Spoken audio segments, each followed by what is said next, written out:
Hello friends, K കിച്ചണിലേക്ക് എല്ലാവർക്കും സ്വാഗതം. ഇന്ന് നമുക്ക് പച്ച ഈന്തപ്പഴം കൊണ്ട് നല്ല ഒരു ഹലുവ ഉണ്ടാക്കാം.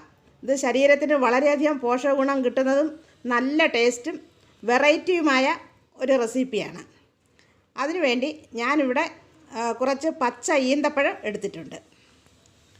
ഇനി നമുക്കത് അതെല്ലാം ഒന്ന് അടർത്തിയെടുത്ത് നമുക്കൊന്ന് അത് കീറി അതിൻ്റെ അരിയെല്ലാം കളഞ്ഞിട്ട് നമുക്ക് നന്നായിട്ട് ചെറുതായിട്ട് അരിഞ്ഞെടുക്കാം. ഞാൻ ആ പച്ച ഈന്തപ്പഴം അതിൻ്റെ അരിയെല്ലാം കളഞ്ഞ് ചെറുതായിട്ട് മുറിച്ചെടുത്തിട്ടുണ്ട്. ഇനി നമുക്കത് ഒരു മിക്സിയുടെ ജാറിലേക്കിട്ട് സ്വല്പം പാല് കൂടി അതിലേക്ക് ഒഴിച്ച് അതൊന്ന് അരച്ചെടുക്കാം. ആദ്യം നമ്മൾ ഇതുപോലെ ഇതൊന്ന് ചതച്ചെടുക്കണം. എന്നിട്ട് അതിലേക്ക് സ്വല്പം പാലൊഴിച്ച് കൊടുക്കണം. സ്വല്പം പാലൊഴിച്ച് നല്ല ഭംഗിയായിട്ട് അരച്ചെടുക്കാം. ഇപ്പോൾ ഞാൻ നമ്മുടെ പച്ച ഈന്തപ്പഴം നന്നായിട്ട് അരച്ച് വെച്ചിട്ടുണ്ട്. ഇനി അതിൻ്റെ കൂടെ നമുക്ക് അതുണ്ടാക്കാൻ വേണ്ടി പഞ്ചസാര, പാൽപ്പൊടി, ഏലക്ക, മുന്തിരിങ്ങ, അണ്ടിപ്പരിപ്പ്, നെയ്യ്, ഇത്ര സാധനങ്ങൾ കൂടി ഇതുണ്ടാക്കാനായിട്ട് ആവശ്യമുണ്ട്. നമുക്ക് ഈ ഏലക്ക ഒന്ന് പൊടിച്ച് ഒരു ടീസ്പൂൺ പൊടി അതിലേക്ക് ചേർക്കണം. ഇനി നമുക്കൊരു പാൻ അടുപ്പേ വെച്ച് അത് ചൂടായിട്ടുണ്ട്. അതിലേക്ക് നമുക്ക് ആ നെയ്യ് ഒഴിച്ചു കൊടുക്കാം. പച്ച ഈന്തപ്പഴം ഡയബറ്റീസ് കൺട്രോൾ ചെയ്യുന്നു, അയണിൻ്റെ കുറവ് നികത്തും, വെയിറ്റ് കുറയ്ക്കുവാനും ഗർഭിണികൾക്ക് ഇത് കഴിക്കുന്നത് കൊണ്ട് വളരെ നല്ലതാണ്. നമ്മുടെ കാഴ്ചശക്തി കിട്ടുവാനൊക്കെ ഇത് വളരെയധികം നമ്മളെ സഹായിക്കുന്നതാണ്. നെയ്യ് ചൂടായിട്ടുണ്ട്. നമുക്കതിലേക്ക് അണ്ടിപ്പരിപ്പ്, മുന്തിരിങ്ങ ഇട്ട് കൊടുക്കാം. അതിലിട്ട് ഒന്ന് വരട്ടിയെടുക്കാം. ഈ ഹൽവ കുട്ടികൾക്കെല്ലാം വളരെയധികം ഇഷ്ടപ്പെടുന്ന ഒന്നാണ്. എല്ലാവരും ഇതൊന്ന് ഉണ്ടാക്കി നോക്കണം. ഇഷ്ടപ്പെടുകയാണെങ്കിൽ സബ്സ്ക്രൈബ് ചെയ്യണം, ലൈക്ക് ചെയ്യണം. നിങ്ങളുടെ കൂട്ടുകാർക്കെല്ലാം ഇതൊന്ന് ഷെയർ ചെയ്ത് കൊടുക്കുകയും വേണം.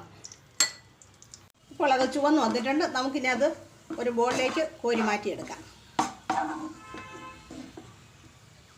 നമ്മൾ കോരി എടുത്തിട്ടുണ്ട്. ഇനി നമുക്ക് ആ നെയ്യിൽ തന്നെ നമ്മൾ അരച്ച് വെച്ചിരുന്ന ഈന്തപ്പഴം ഇട്ട് കൊടുക്കാം.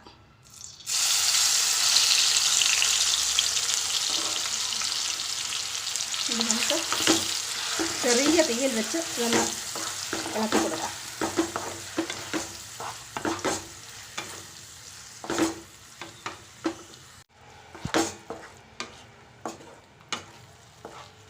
ഇപ്പോൾ അത് പാത്രത്തിൽ നിന്ന് വിട്ട് വരുന്ന ഒരു പരുവം പോലെ ആയിട്ടുണ്ട്. അപ്പോൾ നമുക്കതിലേക്ക് പഞ്ചസാര ഇട്ട് കൊടുക്കാം. പക്ഷേ ഞാനിപ്പോഴതിനകത്ത് പഞ്ചസാര ഇടുന്നില്ല. ഞങ്ങൾ പഞ്ചസാര കൂടുതലായിട്ട് ഉപയോഗിക്കത്തില്ല. ഈന്തപ്പഴത്തിന് നല്ല മധുരമുണ്ട്. അതുകൊണ്ട് നിങ്ങൾക്ക് നല്ല മധുരം ഇഷ്ടമുണ്ടെങ്കിൽ അത് പഞ്ചസാര ചേർക്കാം. ഇത്രയും പഞ്ചസാരയാണ് അതിൻ്റെ അളവ്. ചെറിയ തീയിൽ വെച്ച് കൈവിടാതെ ഇളക്കിക്കൊണ്ടിരിക്കണം. എന്നിട്ട് നമുക്ക് ഇനി നമ്മൾ എടുത്തു വെച്ചിരുന്ന ആ പാൽപ്പൊടി അതിലേക്ക് ഇട്ട് കൊടുക്കാം.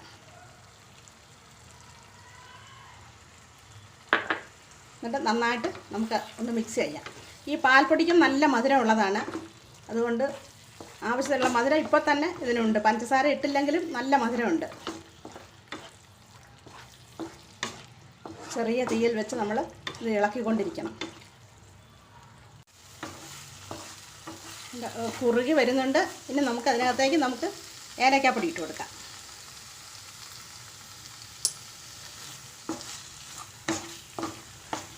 നമ്മൾ വറുത്ത് കോരി വെച്ചിരുന്ന ആ അണ്ടിപ്പരിപ്പ്, മുന്തിരിങ്ങയും കൂടി അതിലേക്ക് ഇട്ട് കൊടുക്കാം. എന്നിട്ട് മിക്സ് ചെയ്യാം.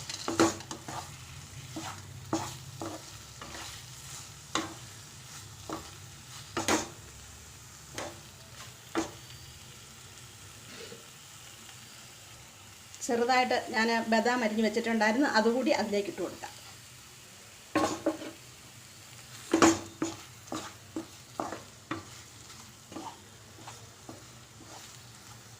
നന്നായിട്ട് മിക്സ് ചെയ്ത് നമുക്ക് തീ ഓഫാക്കാം.